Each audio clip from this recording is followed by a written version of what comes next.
Israeli, born in Israel, lived in England and California, which is probably why I sound vaguely South African. But thank you, JD. Let me just invite our panelists, Ambassador Chris Cannan, the Ambassador of Australia, Ambassador Dimitar Mihaylov, the Ambassador of Bulgaria, all to Israel, of course, Ambassador Deborah Lyons, the Ambassador of Canada to Israel, Ambassador Dr. Clemens von Goetze, the Ambassador of Germany to Israel.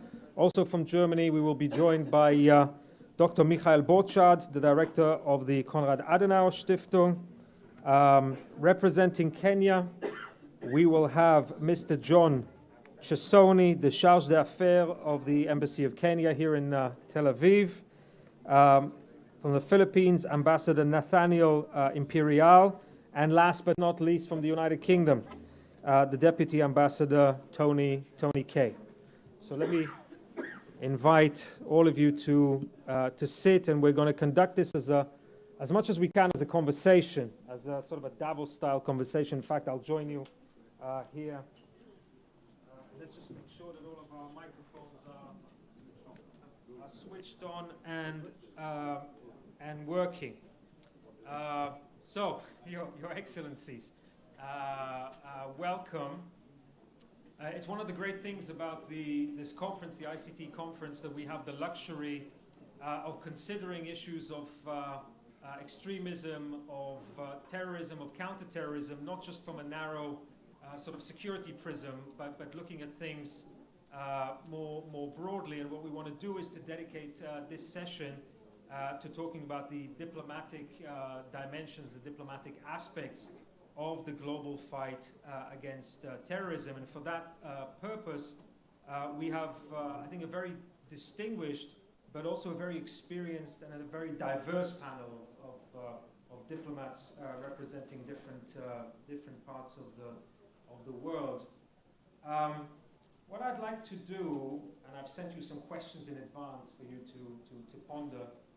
What I'd like to do is just to begin very briefly, I think, by alphabetical order of country. That's the sort of Congress of Vienna way of doing it, right?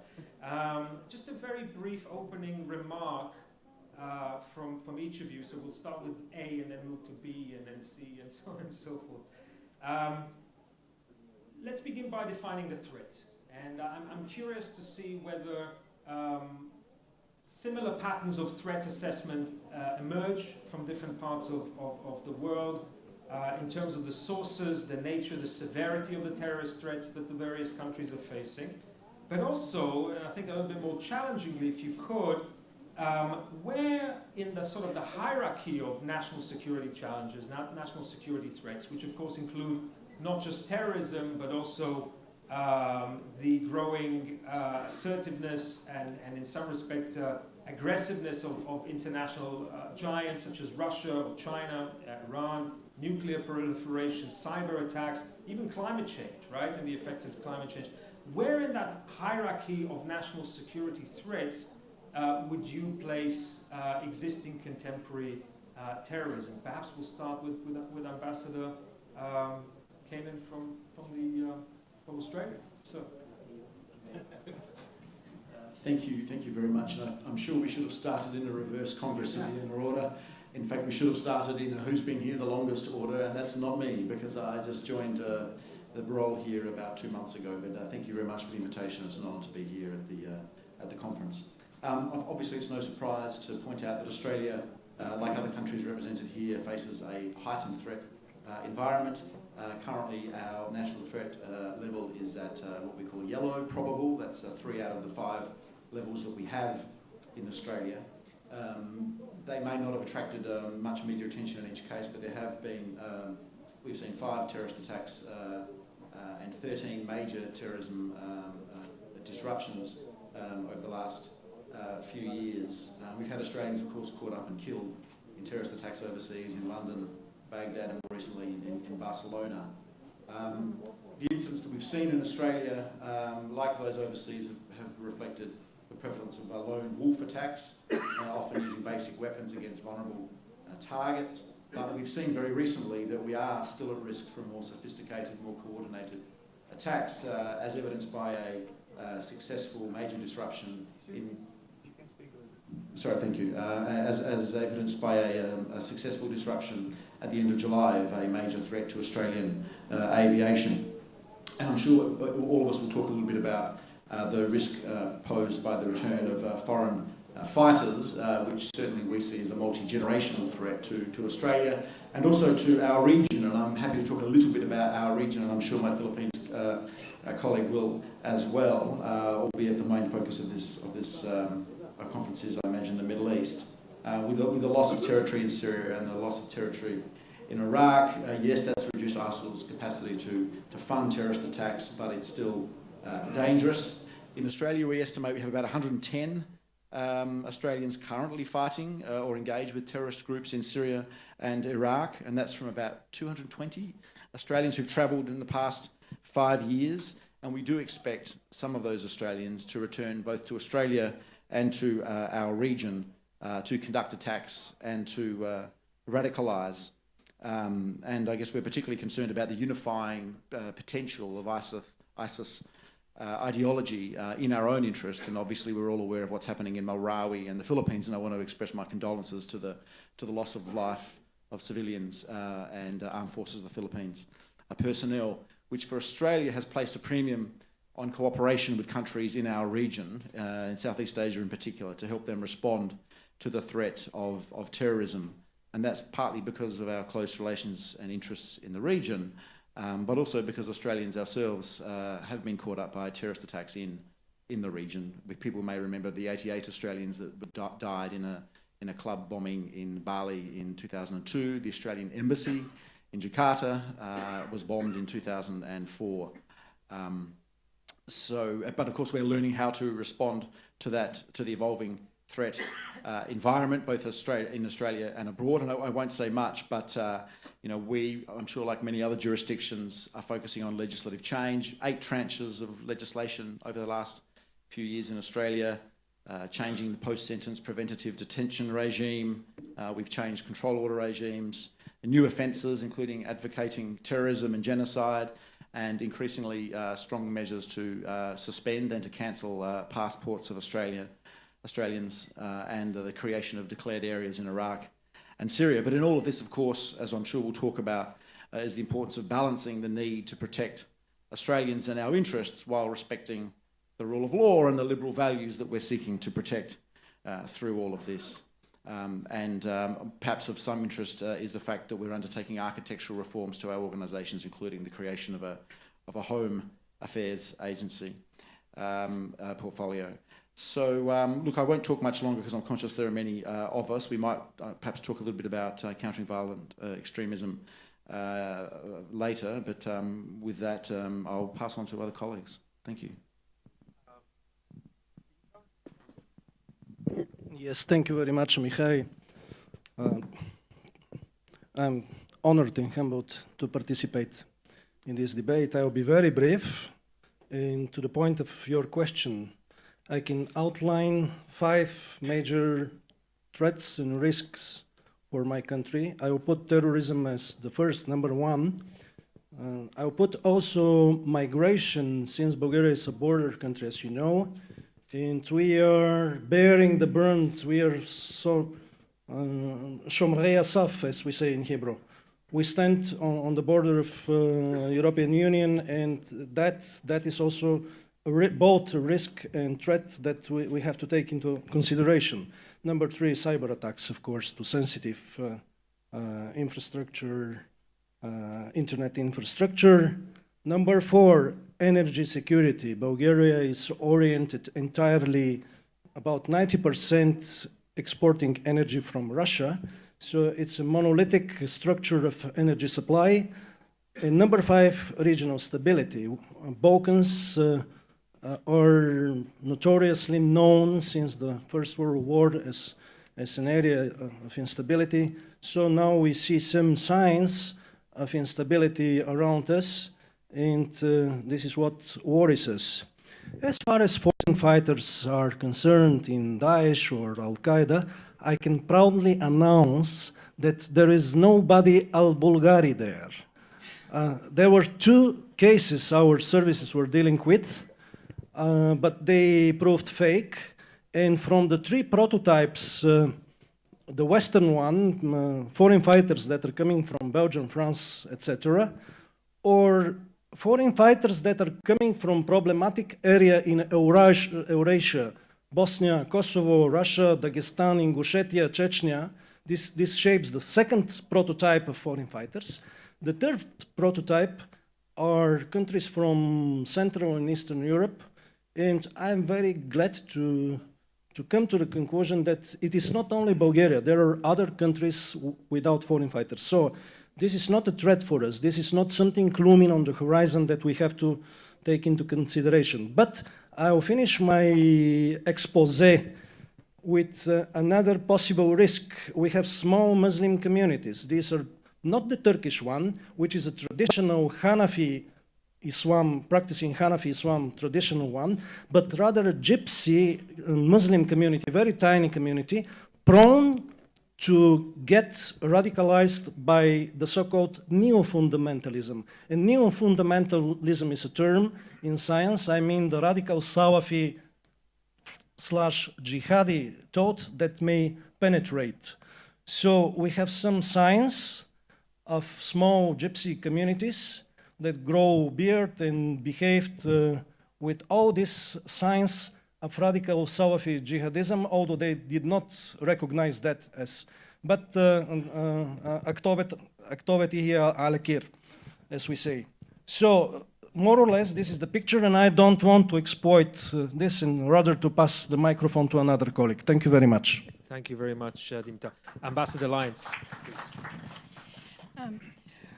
Well, obviously, terrorism is a threat to Canada as it is to other countries, but in terms of the hierarchy of threats, I think we would also put climate change up there, being a country surrounded by 3 oceans, and also already seeing the impact of the polar cap and what's happening in terms of our own northern indigenous people seeing their way of life changing. So of course we are concerned about that. Cyber remains and will remain for quite some time an ongoing threat. We've seen hacking both in terms of our private sector but as well as our public sector having to respond to cyber attacks. Canadians remain very concerned, of course, about nuclear proliferation, and that will remain at the top of our list. But certainly in terms of the main focus of this conference, violent extremism and terrorism, Canada is actually quite lucky with our geography. We have one neighbor, and with that neighbor, we have a very strong military ally with whom we also have a system for continental defense. So perhaps it's not surprising that Canada has not, in recent years, suffered severe attacks, although we have had attacks on our home soil. 4 in the last 4 years, focused, unfortunately, on our uniformed personnel, but also a very unfortunate one at a mosque in Quebec City that saw 6 people killed by a Canadian and 19 injured.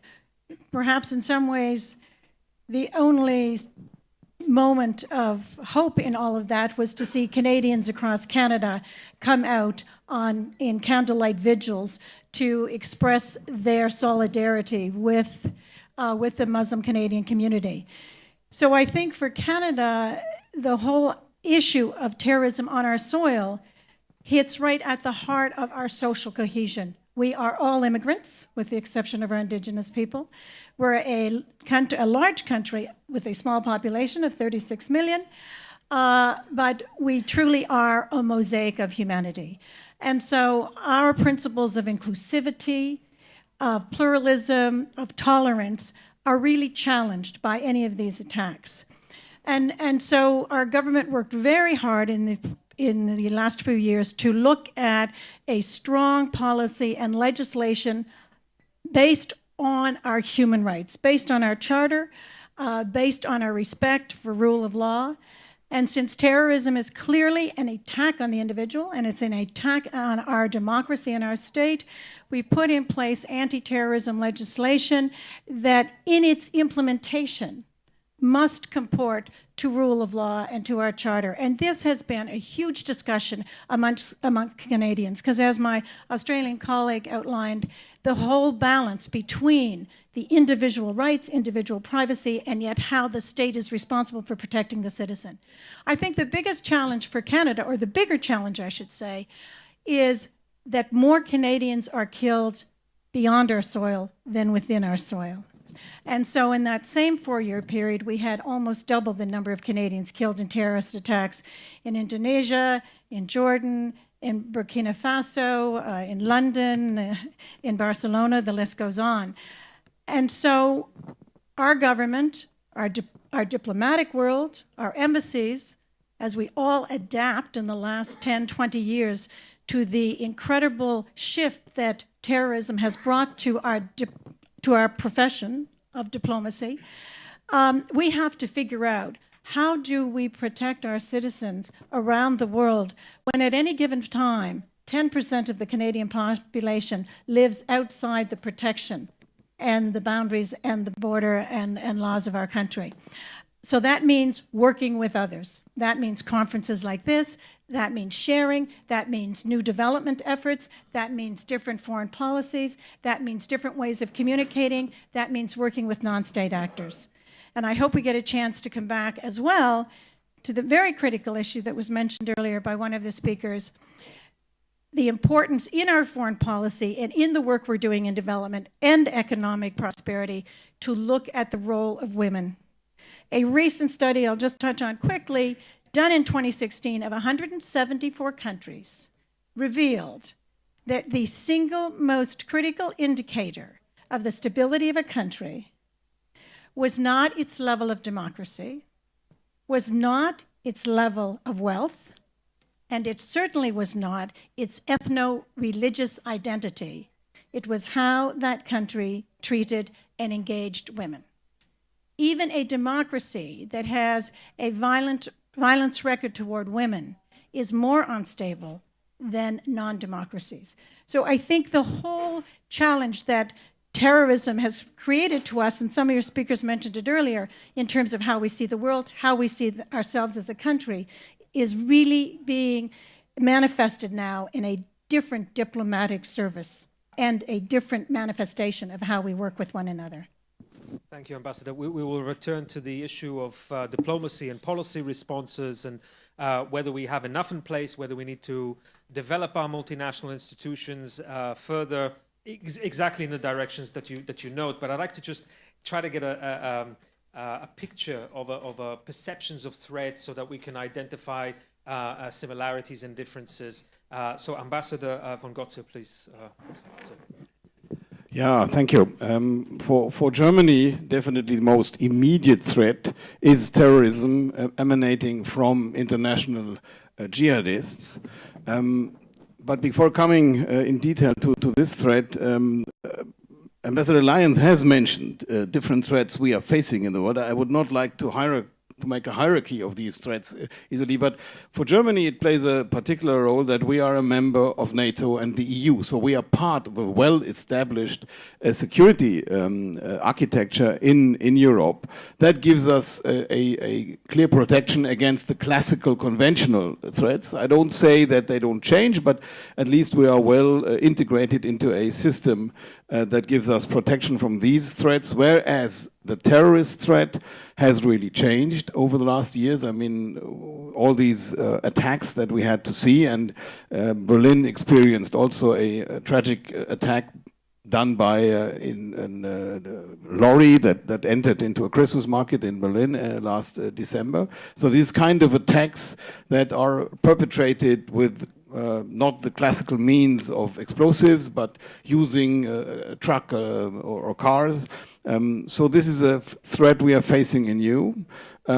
Threats that, when you look at the individuals, are terrorists that we are facing. They are either foreign fighters, and that is a considerable threat, but that might even increase when ISIS is more and more defeated in the region here, in Syria and Iraq. Some of them might return to Europe.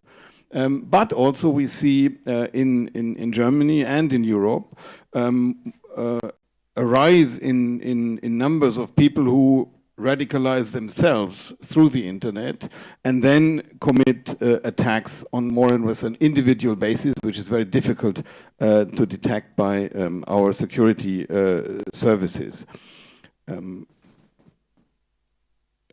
When we come to the possible targets, we see a vulnerability in our public transport system. That's something that obviously these individually radicalized people, but also more organized groups are targeting, and we have to take countermeasures to see that in our countries where public transport moves millions of people every day is as safe as possible. Maybe to the many other threats that Ambassador Lyons has mentioned, I would like to add one. I completely agree with everything what you have said, including the role of women in societies.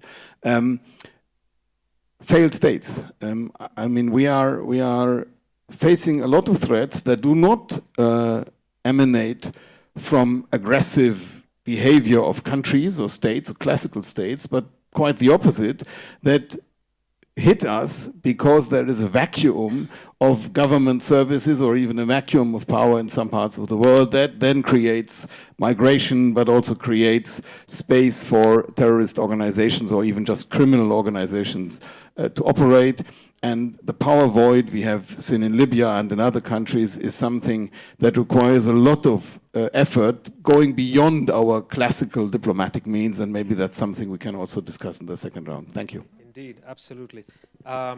We will return to the structure of the international system and the question of governance. And as you all experienced diplomats and experts on international relations, this is, I think, a very important aspect for us to get to. But before we do that, I'd like to turn to Dr. Mihail Borchard. I want to explain, Mihail is the director still of the Konrad-Adenauer-Stiftung, who's a very close, not just a very close friend of ICT and IDC, but also as an Israeli, I have to say this, and please don't blush, I think the German political party foundation system is just a fantastic form of diplomacy as well as a fantastic form of young leadership nurturing and development. And so in the spirit of also sort of diversity of diplomatic organizations, I think it was very correct that we have a representative from the Konrad-Adenauer-Stiftung. So Michael, please, we'd love to hear your thoughts. Well, in times of fake news, I think I have to just simply confess in the beginning that I'm just a fake diplomat. Among all these diplomats, but given the fact that the Adenauer-Stiftung has 100 offices all over the world, we are kind of similar to what diplomats are. And I beg for at least 20 seconds more in order to, I would call it schmooze back. After you made me blush, I try to make you blush by saying that as this is my last opportunity, and the last event that we are doing together, ICT and the Konrad-Adenauer-Stiftung, under my directorate, I would just really like to say that I really appreciate the level of cooperation we had between the Adenauer-Stiftung and the ICT. And I have also to express my very deep appreciation of the IDC as such. One can only, I think, congratulate President Reichmann for his foresight and his devotion to this project of this university. I think it's simply unique, and we as Adenauer-Stiftung are very proud of this partnership, and I dare to say friendship. So you asked us what are the threat perceptions, and I think in that case it's very important, and so I continue a little bit what Clemens von Goetze said, to look at what are the threat perceptions of the people. And if you look at the Eurobarometer, which is the biggest poll in Europe, you can see that if you look at the German situation, you can see that terrorism threat is number 2 behind migration. But that, of course, is, at least in the eyes of the people, very much related. And we are simply above the average within the European Union here. A lot of the number of those who are saying that terrorism is the biggest threat is higher than in the EU. Let me make just 4 short points in that regard, in kind of a staccato. I think that after Anis Amri, we had to simply face the fact that there is no opting out in Germany. We are in the focus of terrorism. But the case of Anis Amri, the lorry driver who drove in the Christmas market, one thing was coming to the foreground that is very important to mention, even though it's embarrassing, and that's the fact that we have some deficits in dealing with terrorism. And this, even the biggest fan of the federal system in Germany has to admit that, of course, it is a problem that that we have the parallel existence of 16 authorities in the states. And here, the information flow was simply not functioning. The authorities knew the guy. They knew that he is a threat. They knew that he is a potential dangerous person. But still, information got lost on its way. And I mean, it's a little bit of a problem that, especially not only in Germany, but throughout Europe. I mean, if you're driving too fast in France, you can be very sure that even in Germany you will receive your fine, and that you have to pay for it. Why isn't it not possible to then forward information in that regard? I think this is something we have to deal with. And the other problem is simply the number of dangerous persons in Germany. Just to give you a little bit of a dimension. We have currently around 580 so-called dangerous persons, potentially dangerous persons. And all those people who are very well aware of what that means for police know that you need 30 police agents to cover the actions of all of these people, each one. So if you count that, it's 17,400 policemen. That's impossible. So the simple number of dangerous persons, I think, is a point. The third point I would like to make is that ISIS, actually the ISIS threat has a clear backbone in Germany, and a backbone that we kind of underestimated for a long time. And in Germany, it's the radical Salafist echelon. We have a little less than 10,000 people that are being counted to be part of the Salafist movement. And the Salafist movement also managed to become kind of a pop group. So it's a little bit of the typical taboo-breaking behavior of young adults to say, wow, that's something that is new, that is something I can shock my parents with. And I think we underestimated the spectrum for a long time. But the biggest threat, and I just would like, even the time is flying, to elaborate on that for half of a minute, is I think it's not primarily the infiltration of terrorists via the refugee trails. The biggest problem in Germany, not only in Germany, but especially in Germany, is that we have a very severe second-generation radicalization. It's not the first generation of migrants, it's the second generation. It's a very vulnerable generation. If you look at the number of Turks in Germany, a lot of them are in Germany, even though they have been born in Germany, are being called the Turks. In Turkey, they are being called the Deutschländer, the Germans. So they are sitting between the chairs, and here, if they come to the wrong peers, if they come to the religious peers, the danger that they are being radicalized is very big. So I think we should also look at the problem, is there already a radicalization? The very important question I would like to put on the table is Islamist terrorism only the radicalization of Islam? Or is it maybe also the Islamification of existing radicalism? And I think that's an important question, because we also have to fight radicalism as such. We have to fight the fact that liberal democracies and liberal values are being questioned.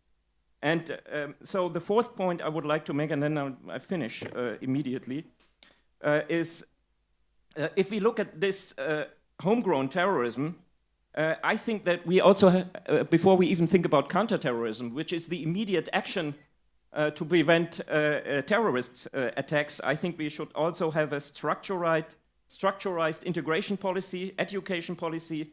Religious education is very important. If you look at these specific path of radicalization in Germany, religious awareness, I think we will speak about that later, I think is a very important thing. So we need counter-radicalization. And here I think, let us not only talk about hard power. I think it's very important to see that hard power is a very important, very necessary power when it comes to fighting terrorism. But soft power, in terms of de-radicalization, without any naivety and in the right way, as a good combination of both, I think is a key. And last point is that I think we should also try to maybe lead the whole discussion in another way, to have another form of discourse. The so-called Copenhagen School brought a very nice idea to the table, and that is we should have the notion of de-securitization and repolitization. In terms of what that actually means is that we should discuss these security issues in a very sober, very rational way, and not immediately in the moment of a terrorist attack, but as an ongoing discourse. And I found this, and that's really my last point, this wonderful picture in the book of the Israeli historian Yuval Harari, who said, terrorists are a little bit like the fly in the china shop. The fly alone cannot create a considerable amount of damage. But if the fly flies in the ear of an elephant in the china shop, the elephant creates a huge damage. And the elephant in that picture is state and society. It's us. So the old notion of the more security, the better, is probably not the right option. Thank you. Thank you very much, Michael. And I'd like to turn it over to Mr. John Chesoni, the Charge of the Affairs of Kenya. Thank you very much for the opportunity. I wanted to give a slightly different perspective, because as we look at the hierarchy of threats, you need to bring in a historical perspective because they have shifted and changed. For example, in the 70s, when we had the Entebbe raid, then the hierarchy of the threats were different. But if you look at it historically, they tend to shift. To give an African perspective, and particularly a Kenyan one, in Kenya we have a large porous border with Somalia, and as my colleague from Germany mentioned, what we call a failed state, which is now coming back to its feet. But that's because Kenya has taken the brunt of doing this, being the neighbor. So in Kenya, the hierarchy of threats comes from the porous borders, but still it boils down to immigration, because when this happened, our neighbors moved into Kenya in large numbers. And we also have a large number of ethnic Kenyan Somalis.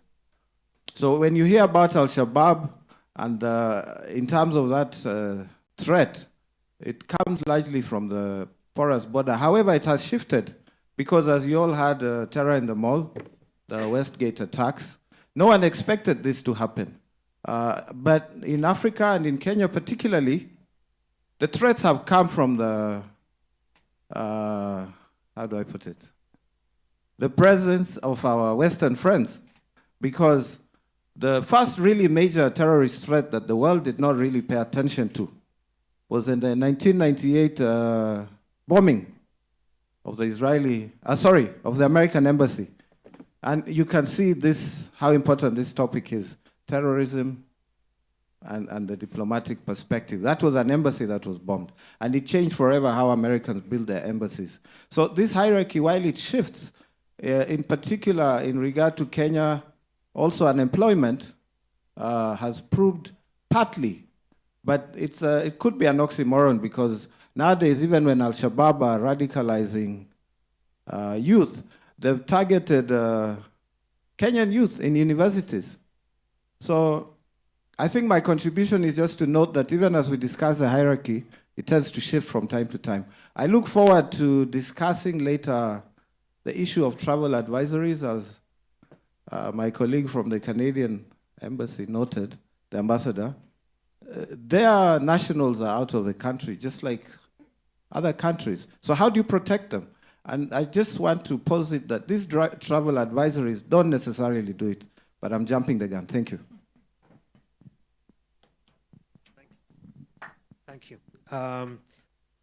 Ambassador Imperial, these very days your country is facing an active insurgency in the south, with hundreds of radicals holding a city hostage effectively, and your security forces engaged in a campaign.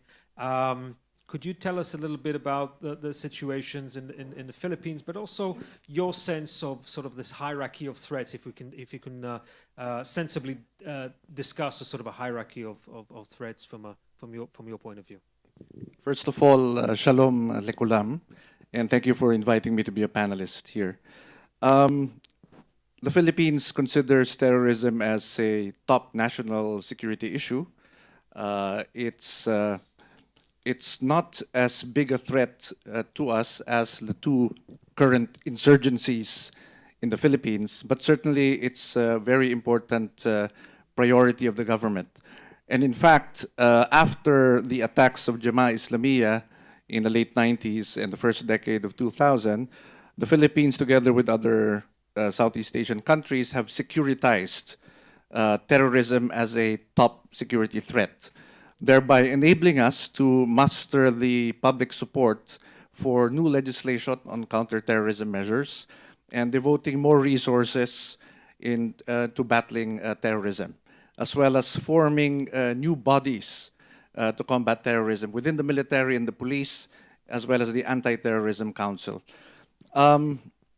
It is important to understand that terrorism has been in existence in the Philippines since the 1970s, but it has always been related to the Moro secessionist insurgency. If you look at some of the groups that have pledged allegiance to ISIS, based on our last count, there are more than 10 of them, armed groups in Mindanao. Many of them are breakaway groups from the larger Moro secessionist movements, or the MNLF and the MILF, or the Moro Islamic Liberation Front. And these two secessionist movements have signed peace agreements with the Philippine government. And these disgruntled elements broke away and continued to do their terror activities in limited parts of southern Philippines. I'd like to comment on what my good friend Professor Gunaratna mentioned earlier, that ISIS is looking for new areas to control, and the Philippines might be declared a possible wilayat. I would tend to agree that this is highly possible, but I think the primary purpose is simply to use the Philippines as a safe haven or as a staging ground. And the real prize, the ultimate goal, is really to penetrate the largest Muslim country in the world, Indonesia. It's the largest in terms of land size, it has the most resources, and once they become entrenched there, fortunately they have not been, it will be very, very difficult to dislodge them. In the Philippines, I think it is impossible for these ISIS affiliates to hold on to territory. First of all, Mindanao is 80% Christian, and it is only in the predominantly Muslim autonomous region that these insurgent movements are very active. And I would like to give you the latest information. As of August 29, our troops have been battling the ISIS affiliates in Marawi City for more than 3 months now. And part of the reason for the delay in defeating them is that they have been augmented by foreign fighters, around 60 to 80 of them. Most of them are Indonesians and Malaysians, but possibly some Central Asian fighters as well. And they have applied new techniques and tactics learned from Syria and Iraq, but which are new to the Philippines, in Marawi City. And our troops are just learning to cope with a new conflict environment, which is urban door-to-door warfare. They're more used to jungle warfare in countering the insurgencies. And also, they have used a lot of IEDs and placed them in strategic areas. And they have also used Barrett snipers carefully positioned in kill zones. And this has caused a lot of casualties among our soldiers and police. But having said that, our troops have succeeded in killing most of them. They are now confined to a very small area, around 1 square kilometers. So they're no longer in control of the city.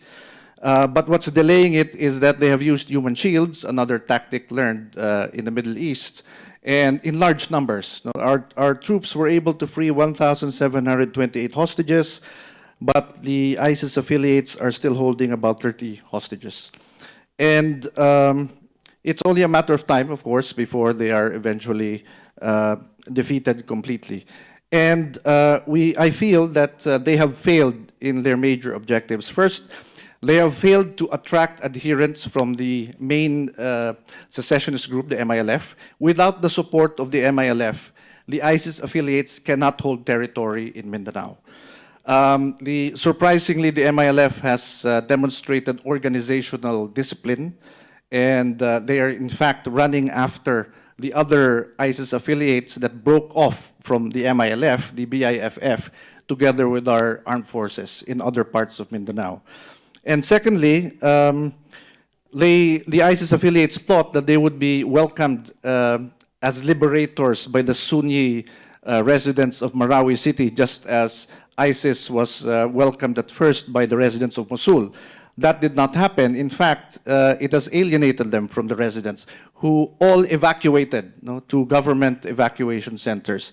And now they are full of resentment to this group because all their belongings, their properties, their businesses have been destroyed. And lastly, the ISIS affiliates have tried to foment a sectarian conflict between Christians and Muslims by taking a lot of Christian hostages and killing them. However, they are likely to fail because they have killed even Muslim soldiers and policemen who fought on the side of the government, trying to protect the territorial integrity of the republic. And you need retaliation from the Christian side in order to have a sectarian violence, and that hasn't happened yet. And it is unlikely to happen because in the history of secession in Mindanao, sectarian conflict only happened sporadically in the 1970s. Thank you. Thank you, Ambassador. Deputy Ambassador Tony Kaye, 2017 has already proven to be a difficult year for the United Kingdom. The Westminster attack, the Westminster Bridge and Borough Market attack, the Manchester Arena attack. This is not new to the United Kingdom. The United Kingdom, let us not forget, in the 1970s experienced devastating attacks not emanating from radical Islamic circle, but from nationalist, primarily nationalist Irish circles. Could you share with us the sense in the UK, but also maybe relate to this question of sort of where do British leaders today, British security establishment chiefs, place your level of threat, define where that threat is coming from, and how you're dealing with it. We heard from a number of representatives from the British police, the London Metropolitan Police, but I'd be grateful if you could share your diplomatic perspective. Sure, thank you. And it's a great pleasure to be part of this really important discussion, and I second and endorse all the comments that my colleagues have made so far. It has been a difficult year for the United Kingdom on terrorism, and I always think as a diplomat it's a very good idea to quote your Prime Minister verbatim. So allow me to give you a quote from the Prime Minister after the London Bridge attacks.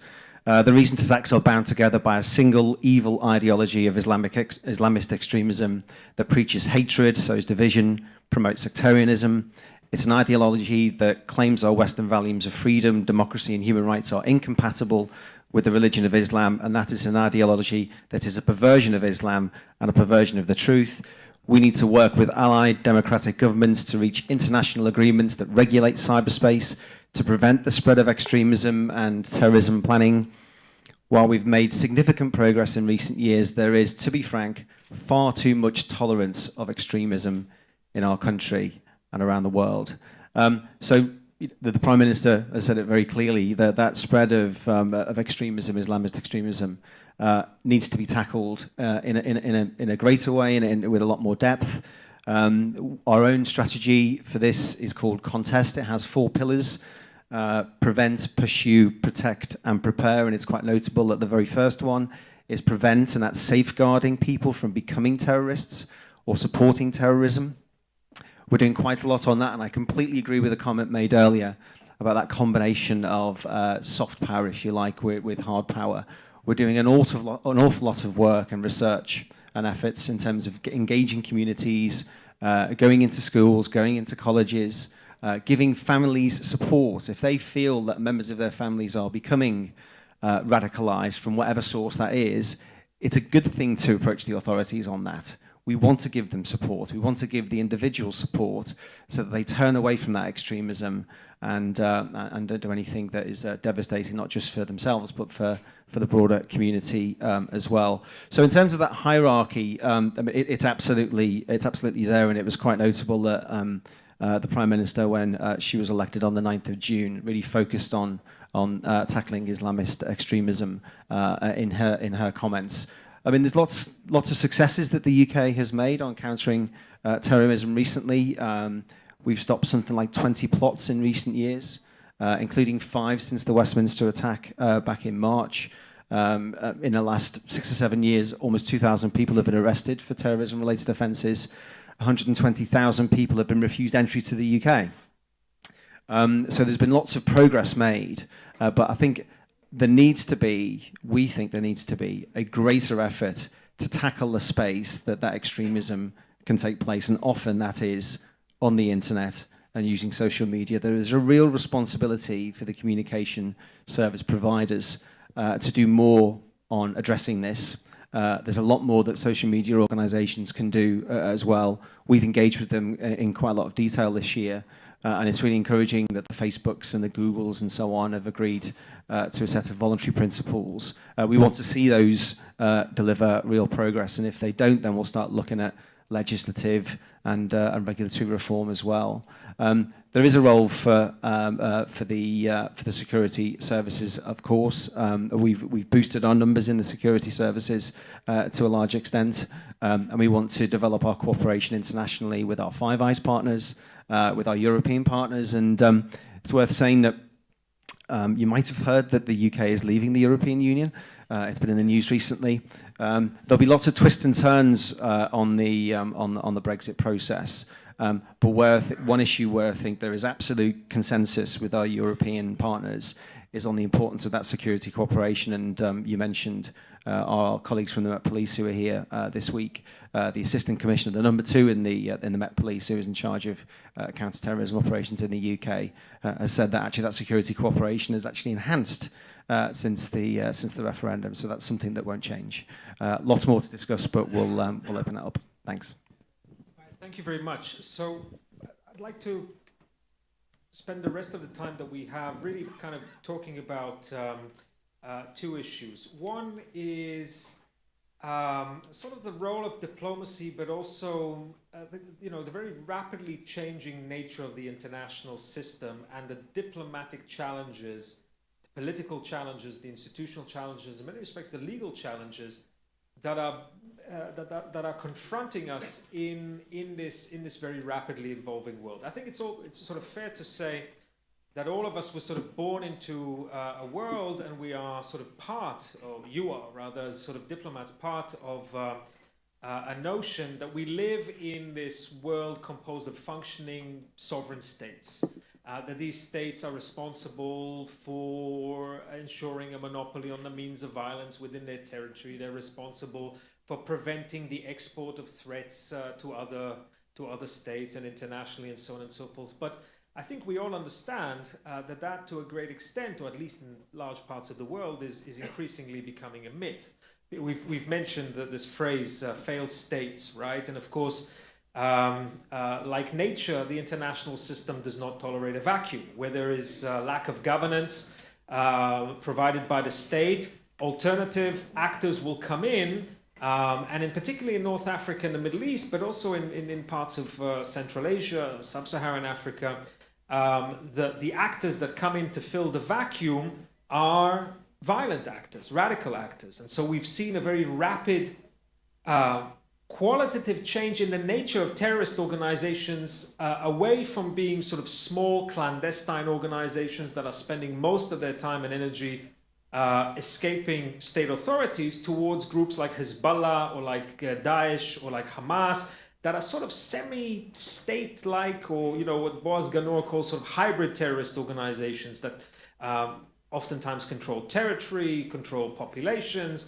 have a social welfare element, a very sophisticated media element.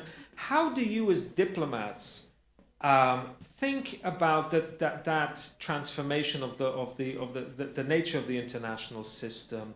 And maybe let me just link this to the sort of the third question that I emailed all of you, which has to do with sort of the adequacy of the existing rules of sovereignty, the existing institutions of international relations that we currently have. Are we falling desperately behind the evolution of political violence? And do we need to really rethink rules of sovereignty, rules of engagement, rules of war in order to catch up and hopefully get a grip on this global situation? Who would like to tackle those easy questions? Who would like to start?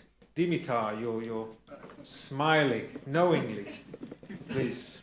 I'm smiling, but that doesn't mean that it's $1 million question.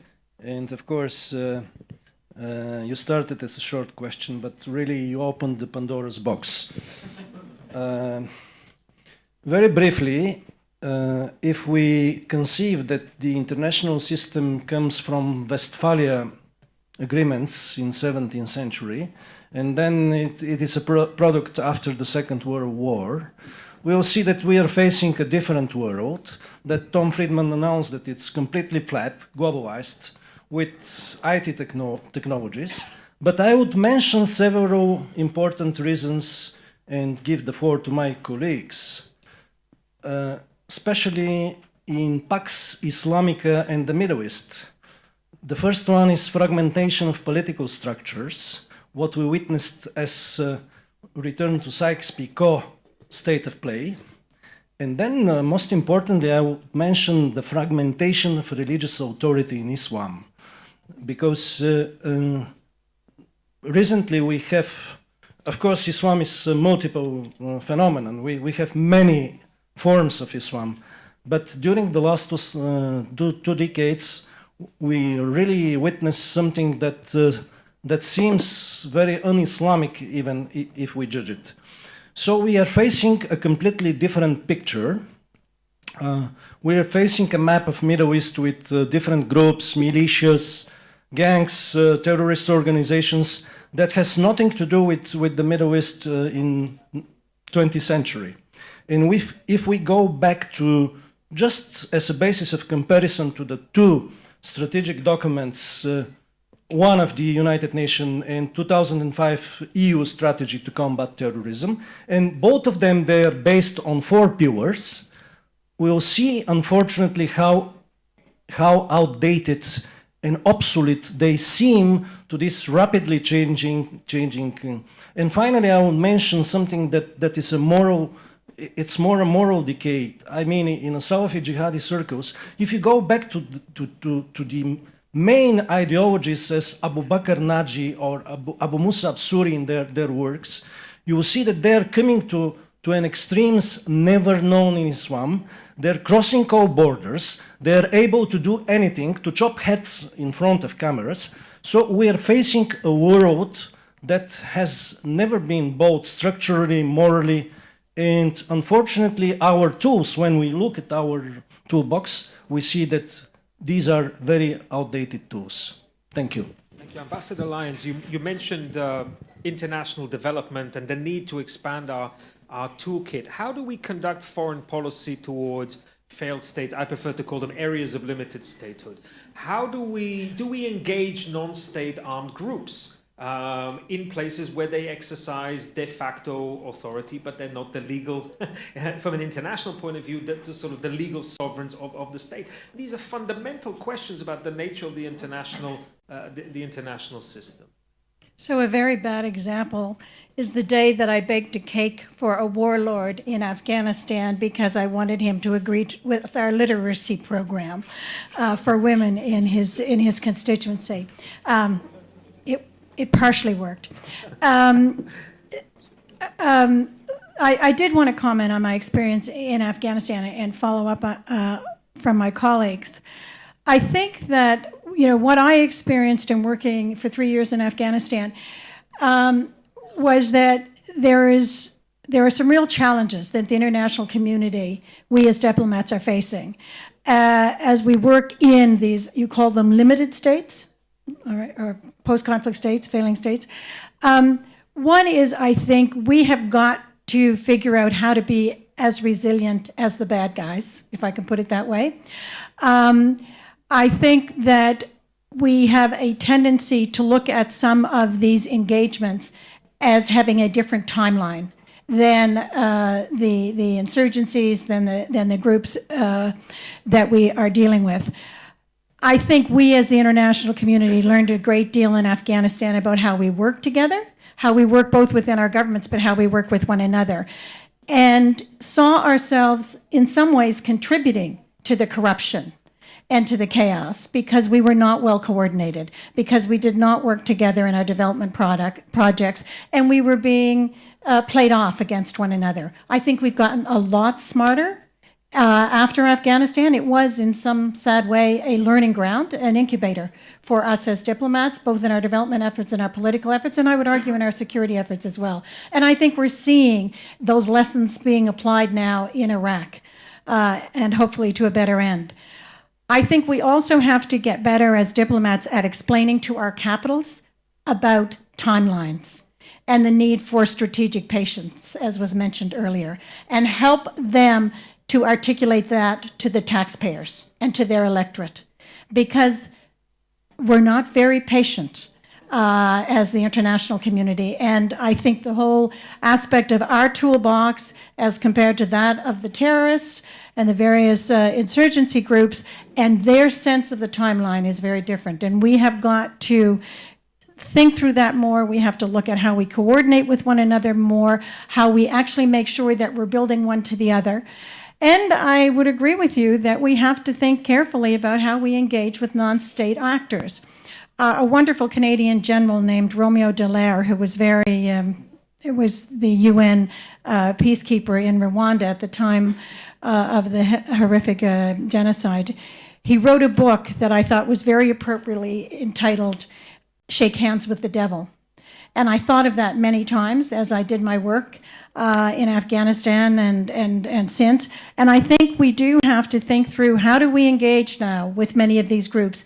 And in a number of cases, we have to accept that some of these groups now have a political standing.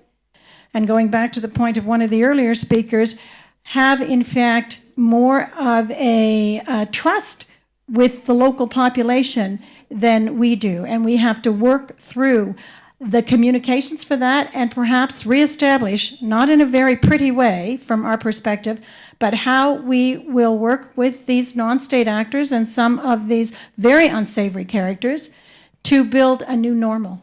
And I think we're all still learning how to do that. And more collaboration amongst the international community to think that through is really required. Not to mention, finally, I have to say, Canada, we are very strong on the multilateral front. We are huge supporters of the UN, and I think now, more than ever before, it is clear that we need to be building up and strengthening these multinational, these institutions, these global institutions, not tearing them down and not weakening them. That's another part of our challenge. Please, yeah. I'll just pick up on a few of those points.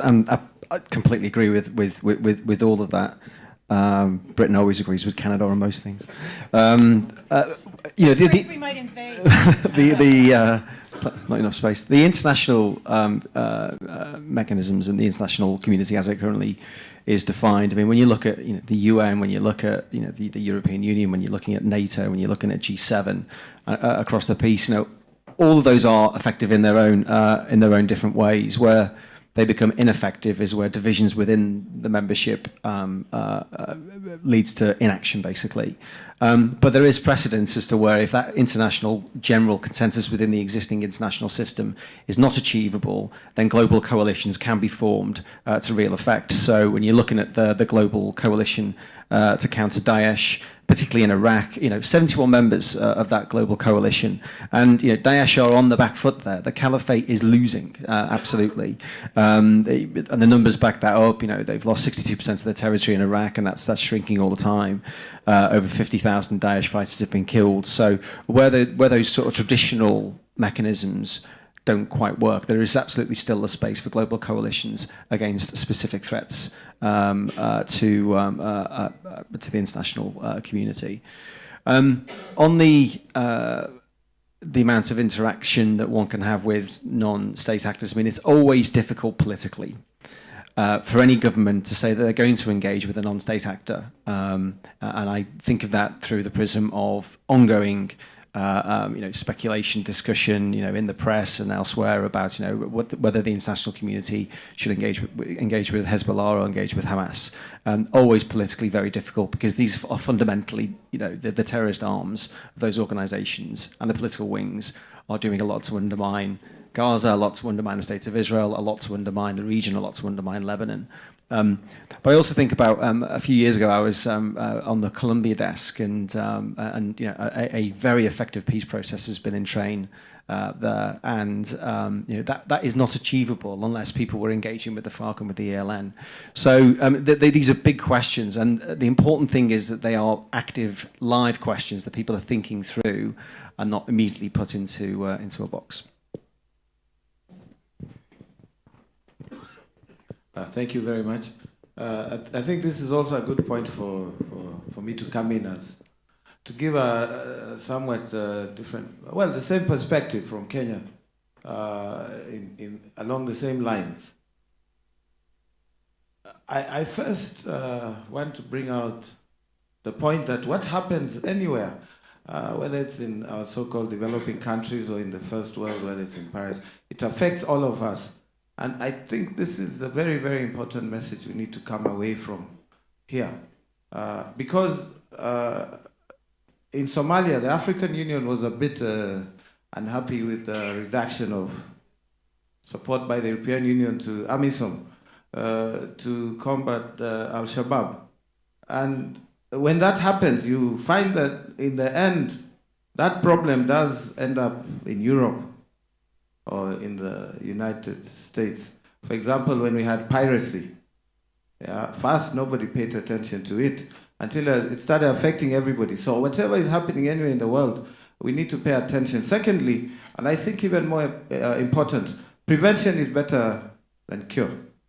And I recall in the 80s when I was doing my master's degree, there was a gentleman, Emanuel Wallerstein, and he was talking about one world capitalist system. At that time, it seemed a crazy idea. But now the world is one. And if we don't accept this, then we all pay the price. So in terms of failed states and their impact on the rest of the world, I think that we all need to pull together and not let countries like Kenya bear the brunt of having a former failed state, and we're very optimistic in this regard. In regard to Somalia, it's really actually coming back to its feet. So it does work. The failed states sometimes do come back. I wanted, before I finish, to say I have newfound respect for the Canadian ambassador in Afghanistan baking cakes for landlords, warlords. It kept me safe. Thank you.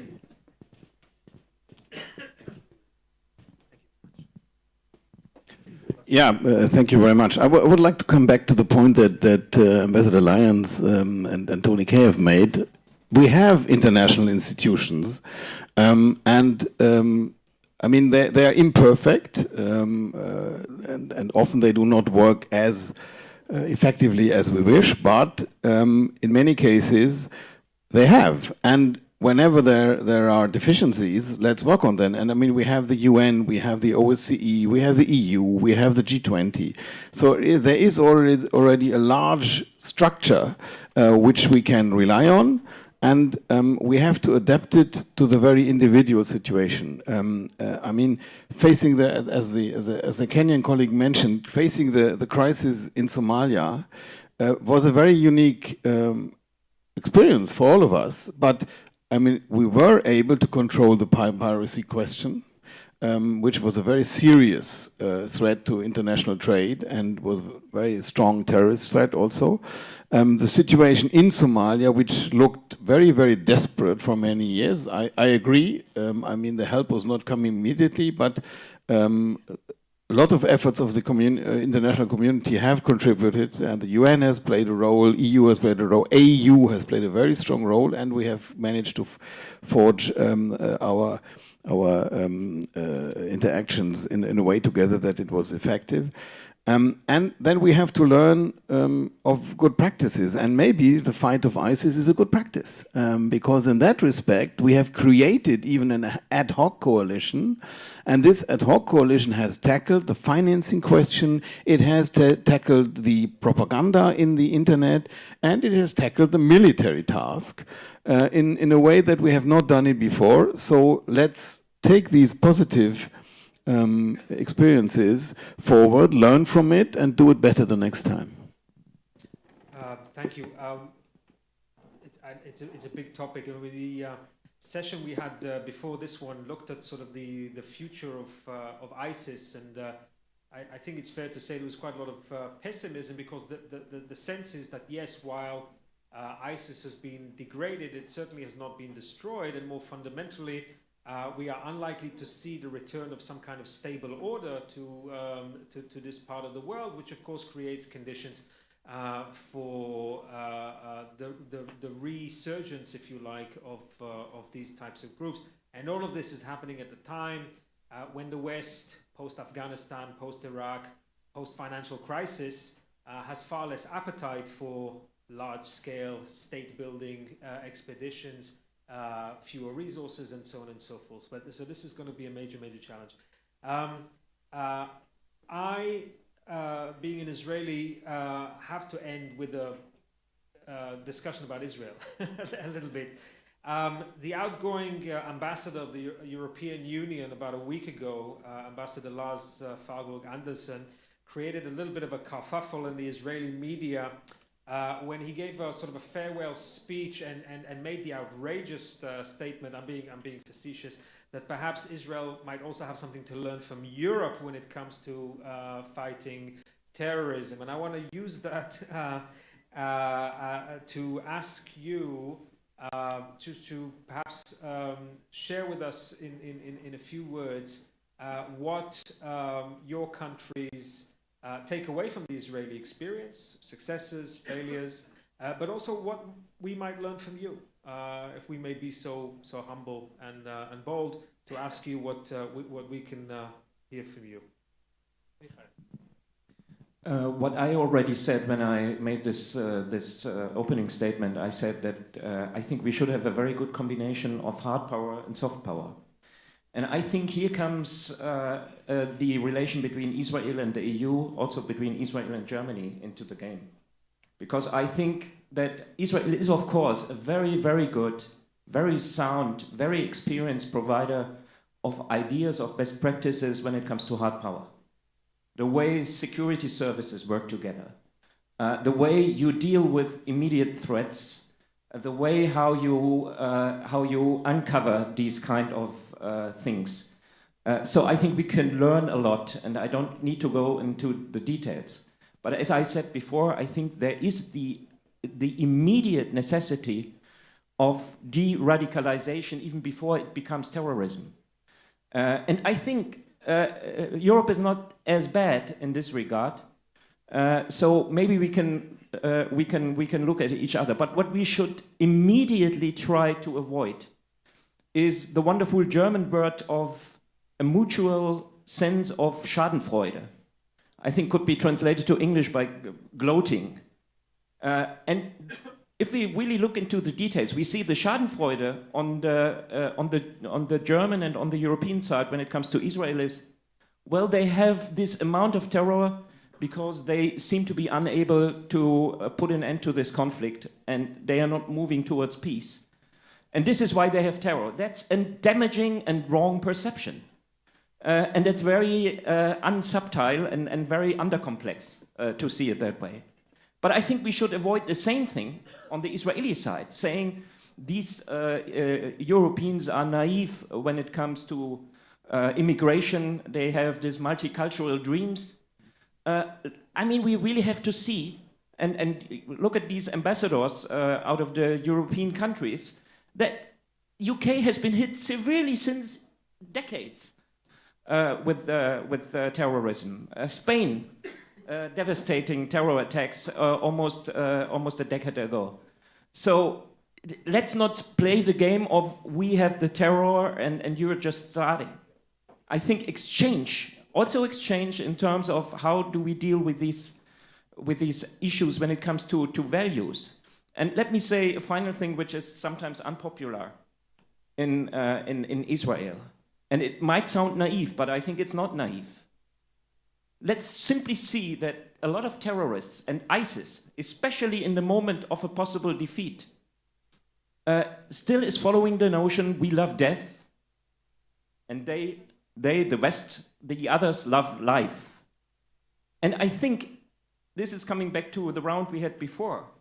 What about rules of engagement? What about rule of law?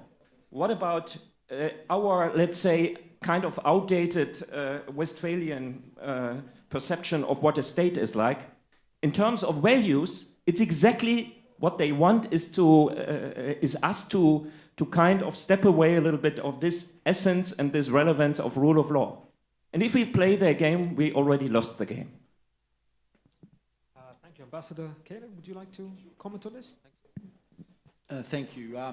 Obviously, Australia is well aware of the markedly different threat environment here in Israel, and as we are obviously aware of the high-end capability that Israel has in countering terrorism. I don't think it's helpful for us to try to offer Israel lessons, or for me to talk about what lessons Israel might offer us, although there are obviously some lessons both ways. But rather talk very briefly, and coming back to this question of diplomacy, which is the topic that where diplomacy fits in. And one thing that my Canadian ambassador has talked about, which is incredibly important for the Australian approach, is our aid program, particularly in relation to countering violent extremism. And for us, particularly in our part of the world, where, as the Philippine ambassador said, you've got this risk and this interconnection when it comes to Indonesia and the Philippines. It's 13,000 islands in the case of Indonesia, 7,000 in the case of the Philippines and Australia. So countering terrorism becomes part of the bread and butter of our bilateral relations and our regional relations, including through ASEAN. And when it comes to countering violent extremism, this calls for fragility-sensitive development. And as Deborah pointed out, incredibly important is the emphasis on focusing on civil society, on the role of women. And this is hard and it can be difficult, but it's incredibly important to create that environment for effectively countering radicalisation, countering violent extremism, and for countering terrorism. So that's why in our aid program, governance is a major element, and we're increasingly doing more in countering violent extremism. So for us, the regularisation of counter-terrorism with some of our most important bilateral relations and our aid program, and other donors have recognised that with the OECD's Development Assistance Committee, now permitting an expanded range of countering CVE activities as being ODA eligible. So we should never underestimate the importance of the aid program in countering terrorism. Thank you. Thank you very much. In this regard, I'll also bring in the broader African perspective and Israel.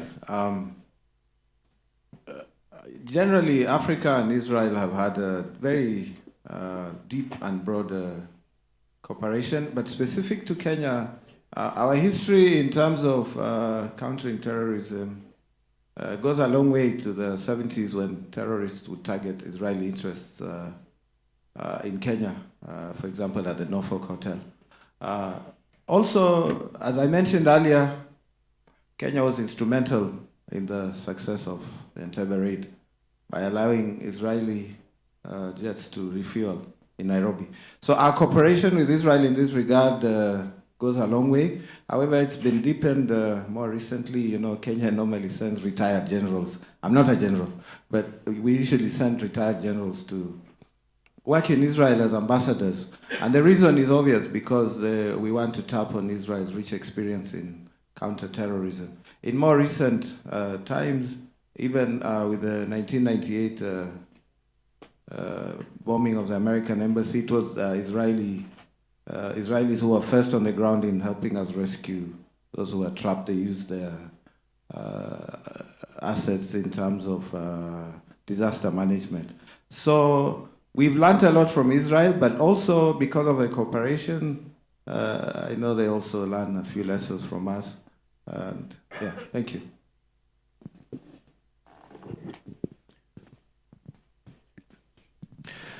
Yeah, as regards Germany, a lot of things have been said, which I will not repeat, because I think they concern many of us as regards the cooperation in very practical terms.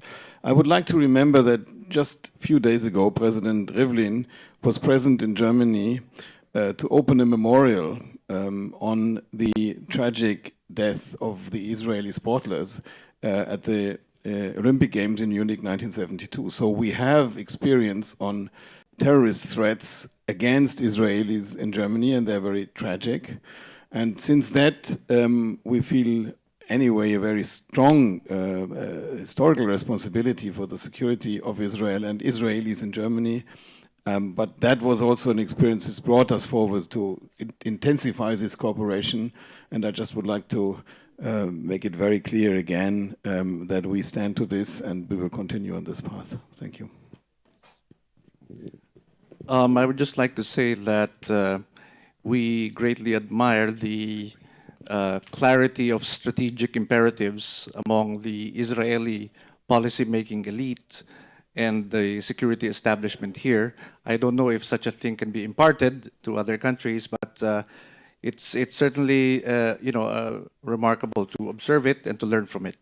Also, we hope to learn about your innovative ways and techniques of dealing with your security problems. You've had a lot of experience in it, and some people here might disagree, but I think nothing can replace good old-fashioned bilateral cooperation, especially when it deals with security matters. After all, we still exist in an international state system, and we've been doing this type of bilateral cooperation with Australia, with the US, and with Indonesia, and it has been working quite well. And we hope to do it with Israel. Thank you. Yeah, very little to add, really. We were talking before about how there's the terrorist space. The idea of sort of national borders online and so on and so forth. Those have been almost erased by the different dimension that terrorism has presented us. So the response needs to be the same and needs to be, transnational. It's really, really important that we, the UK, Canada, Bulgaria, Germany, whoever it is, are engaging with Israel, and that Israel is engaging with us, both on a collective level and an individual level, whether that's on tackling online incitements, whether that's actually looking at some of the more harder security options, looking at the sort of the soft options, looking at engagement with civil society and so on, so that we can tackle this in a way that promotes our values and promotes human rights and so on, then that has to be the right thing. And I think what's really, really important is that we have more conferences like this to exchange views amongst experts, of which I'm not one. Thank you. Thank you. We're kind of running out of time, so maybe, Dimitar, will you forgive me and we'll allow Ambassador Lyons the last word. Is that okay? Sure. Thank you. Please, Ambassador Lyons. Well, how about if I cut my comment by half so he can have in pure social. That's very Canadian of you. Yes, it is, isn't it? Yeah. And I'm probably going to say I'm sorry as I pass him in. Actually, our hashtag now is sorry, but we're awesome. There's a new Canadian culture brewing. So I will cut by half and say we're all learning from Israel. Most of us are involved in annual dialogues on counterterrorism, on social security. So I'll just leave it at that, won't go into detail, but my last comment in terms of what Israel might learn. from all of us is to pay attention to, again, the research and the evidence. This is no longer nice to do stuff. This is must do. And the research is clear that from the Institute of Inclusive Security in Washington, any peace accord or peace process that has women at the table has a 35% greater chance of enduring beyond 15 years. So perhaps President Abbas, Prime Minister Netanyahu, and Jason Greenblatt might want to consider including a woman or several women carefully selected in the talks. That would be the only advice. Here. Dimitar. Thank you. Just to conclude. Sorry. Half Canadian. Thank you. What we are learning from Israel, just to outline few very brief conclusions. First of all, to work with security sector as a comprehensive system. It happened after 9/11 when, you know, the doctrine of walls, destroying the walls between in the US agencies. We are seeing that in Israel, and we are trying to apply that. Using high tech and innovation in security sector is very important, but use it on a smart way. Third, to engage the civil society as an organic element in security system. And fourth, to clearly understand and prioritize between tactical threats and strategic risks. What we can offer, some propaganda, ladies and gentlemen, Tamula. Bulgaria will head the Council of European Union starting January 2018, and there are 3 working groups inside the European Union. So we will be mainstreaming counter-terrorism, trying to put it into the broader EU policy making, both geographically and thematically, and we'll concentrate on Turkey and Western Balkans, and we'll concentrate on the nexus between terrorism and trafficking of firearms, which is very, very important for Western Balkans, organized crime, and human trafficking. So, back to my first point, security is a comprehensive system that we're learning from you guys. Thank you. That's a great point on which to end. We certainly have not exhausted the subject, but the subject is in danger of exhausting us, and more importantly, our long-suffering, hopefully also enlightened audience. Thank you so much. Please join me in thanking the members of the panel. Thank you.